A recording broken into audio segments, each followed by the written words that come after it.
I love what we're bridging over and over here is the very practical foundational elements of safety with these aspirational things. I'm a big believer in physiology driving mental states. They go the other way too. Emotional states drive physiology. It's bidirectional, of course.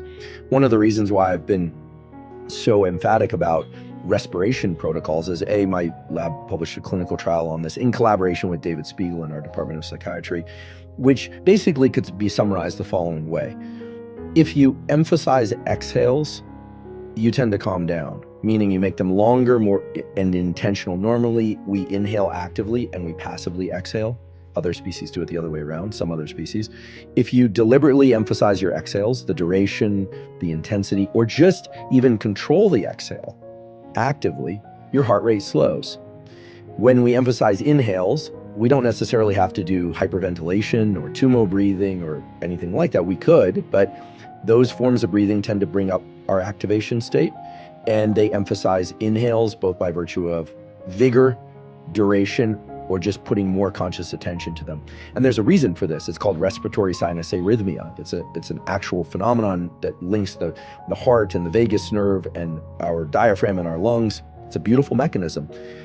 When I'm overthinking at night and I want to fall asleep, I start doing long exhale breathing through my mouth. Now, sometimes I'm out. I just fall asleep. I know that because I wake up sometime later, realize it worked again. Other times it doesn't work so well, right?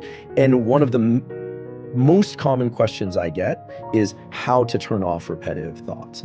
Now, there it's a bit of a skill because, frankly, repetitive thoughts oftentimes are serving an adaptive purpose, but we can get stuck on them, right? Or they can get stuck in us. I don't know which one it is. But one of the reasons why I'm such a strong believer in people doing a practice like Yoga Nidra, which, and I must say, I know I've upset to some extent some people by coining something very similar, non-sleep deep rest or NSDR. I want to make very clear that I have the utmost respect for Yoga Nidra as an ancient practice.